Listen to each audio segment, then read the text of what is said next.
हरे कृष्णा। तो आज हम कार्तिक मास की महिमा के ऊपर चर्चा करने वाले हैं। दामोदर लीला। तो सबसे पहले मंगलाचरण। ओम ज्ञानम तिम्रांधस्य ज्ञानंजन शलाकया चक्षुरुन्मिलितं तस्मै श्री गुरुवे नमः। तो आज हम दामोदर लीला के ऊपर चर्चा करेंगे। तो परीक्षित महाराज को सुखदेव गोस्वामी ने बहुत ही सुंदर तरीके से दामोदर लीला बताई।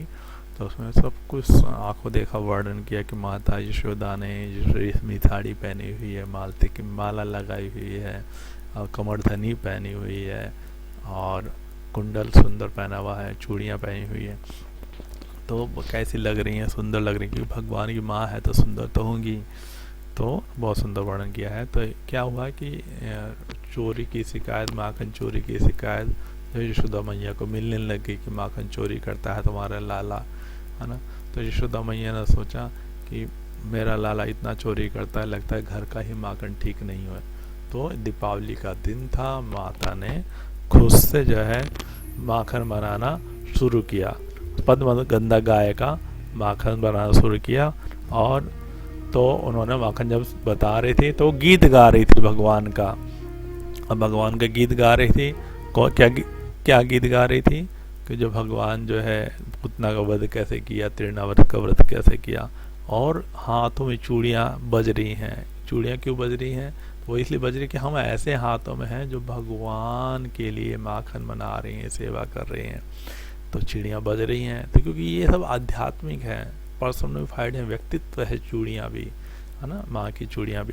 तो क्योंकि यशोदा मैया, है ना, तो ये चूड़ियाँ सोच रही हैं कि हम कितना खुश सौभाग्यवान। तो चूड़ियाँ बज रही हैं, हालांकि नॉर्मली बजती हैं, लेकिन ये सामान्य नहीं समझना चाहिए, ये व्यक्तित्व है। तो बज रही हैं। और जो कानों में कुंडल वो भी हिल रहे हैं, नाच रहे हैं। तो वो भी नाच इसलिए रहे हैं कि हम ऐसे सौभाग्यशाली हैं कि हम कृष्ण का गान सुन रहे हैं, तो वो नाच रहे हैं। और मालती की जो माला जब माता यशोदा ने पहनी है, वो झड़ झड़ के गिर रही हैं। वो इसलिए सोच रहे हैं वो फूल कि हम माता, हमें इतना बड़ा नहीं हो जाना चाहिए। जो भगवान का गान कर रही है माता, उनके माथे पे रहना चाहिए, उनके चरणों में रहना चाहिए, जो गिर गिर के नीचे आ रहे हैं। वो माता के इस तरह से दूध निकल रहा, वात्सल्य प्रेम के कारण माँ, है ना, कृष्ण की माँ है। तो दूध भी सोच रहे हैं कि हमारा जीने कोई फायदा नहीं, कि माता अब तो माखन बना रही है तो अब हमें खाएंगे, है ना, उसको खाएंगे, हमें तो पिएंगे नहीं।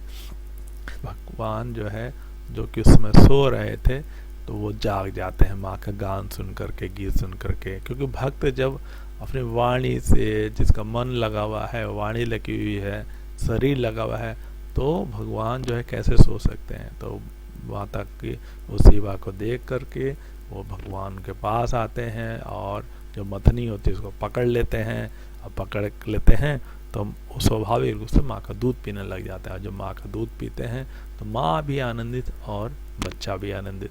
इतना आनंद, दोनों को अपार सुख की प्राप्ति हो रही है। इतने में क्या देखा माँ ने कि वो जो दूध जो है उबलने के लिए रखा हुआ था, वो उबलने लग जाता है। और उबलने जब लग जाता है तो माँ ने सोचा ये तो कृष्ण के लिए, माखन के लिए दूध है। तो बच्चे को साइड में रख देती हैं। और जब साइड में रख देती हैं तो कृष्ण क्या सोचने लग जाते हैं कि ये मेरा कोई सम्मान नहीं है, मेरा कोई आदर नहीं करता है, मेरे से कोई मतलब नहीं किसी को। और वो दूध क्या सोच रहा होता है कि मेरा भी जीवन को कोई फ़ायदा नहीं, अब तेरी माँ का ही दूध पियेंगे, है ना, मेरे तो पियेंगे नहीं। तो सुसाइड करने जा रहा था। जैसे ही माँ जाती हैं तो फिर वो दूध अंदर चला जाता है। इधर कृष्ण जो है बहुत गुस्से हो जाते हैं, मेरा कोई सम्मान नहीं, मेरी भूख लग रही थी, अब मैं माखन खाऊंगा, है ना। तुम थोड़े से नुकसान के लिए 2 किलो दूध के लिए मैं वैकुंठ छोड़कर आया, और तुम 2 किलो दूध छोड़ करके उसको पकड़ने का मुझे दूध नहीं पिलाया। तो माँ, भगवान कृष्ण ने सोचा कि मैं और भी ज़्यादा नुकसान करूँगा, है ना। तो भगवान कृष्ण जो है बासी माखन, ये कहने लगे मैं अब बासी माखन खाऊंगा, मैं बीमार पड़ूंगा, मैं मथुरा के हॉस्पिटल में एडमिट होऊंगा, मुझे भूख में लग रही थी, मुझे नहीं खिलाया, दूध नहीं पिलाया। तो भगवान जो है माखन खाने लगे फोड़ करके, और फिर बंदरों को भी खिलाने लगे, है ना।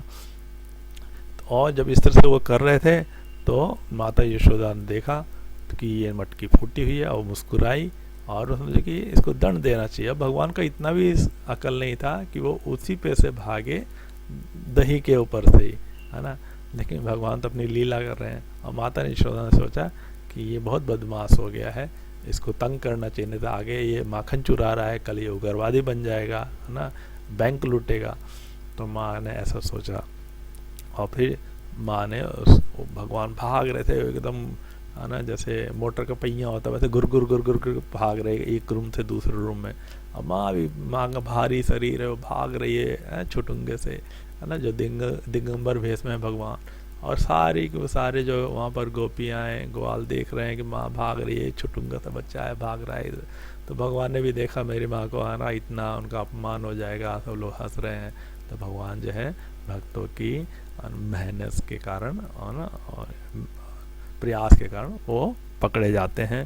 फिर माँ ने सोचा कि अरे अब ये जो है पकड़ा गया है, अब ये कहीं भाग जाएगा, है ना, शैतानी करेगा, तो खाएगा पिएगा नहीं, है ना, और भी काम करना है, तो उसको बांध दिया जाए।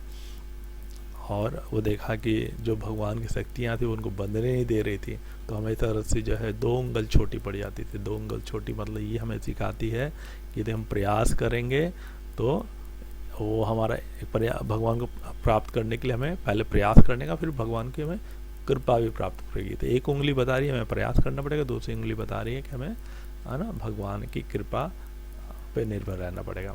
तो इस तरह से जो है दामोदर लीला बहुत सुंदर लीला, क्योंकि हम जो है दुखी होते हैं तो ना हमें जब हमें इस संसार में दुख होता है तो भगवान देखते हैं कि मैं इतना सुखी रहता हूँ, मैं भी ये कैसा, क्योंकि भगवान दुख तो है नहीं, तो जिसके पास जो चीज़ नहीं होती उसी की लालसा होती है।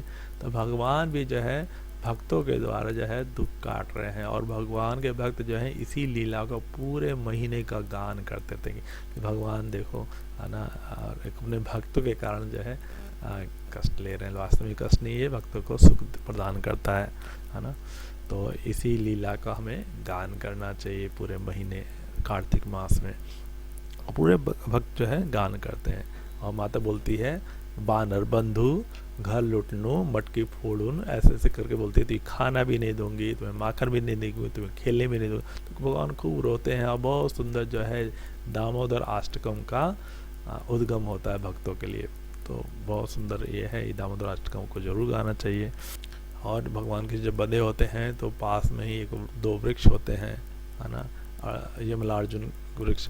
तो भगवान जब नारद मुनि के श्राप से ये वृक्ष बने होते, भगवान ने उनको अपने भक्तों की वाणी को पूरा करने के लिए उनको उद्धार करते हैं और प्रकट होते हैं वो, है ना, और प्रार्थना करते हैं कि अब से हम तुम्हारी गुणगान करेंगे भगवान आपका, है ना। तो उससे वो भगवान के धाम चले जाते हैं भक्ति करके।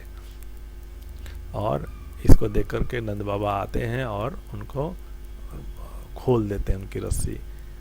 तो ना, तो ये बहुत सुंदर लीला है जिसको भगवान के भक्त पूरे महीने गान करते हैं, क्योंकि भगवान के पास क्या दुख नहीं है ना, लेकिन वो भगवान के भक्तों द्वारा पिटाई खाते हैं और ये दिखाते हैं कि मुझे भी दुख होता है, क्योंकि भगवान चाहते हैं कि मेरे पास दुख तो है नहीं, है ना। तो भगवान जिसके पास नहीं होता वो चीज़ वो उसको प्राप्त करने की इच्छा होती है ना। तो भगवान ये रस लेना चाहते थे और भक्तों के द्वारा। तो इस लीला का हमें पूरे महीने गान करना चाहिए, दामोदर अष्टकम का, है ना। तो धन्यवाद। हरे कृष्णा।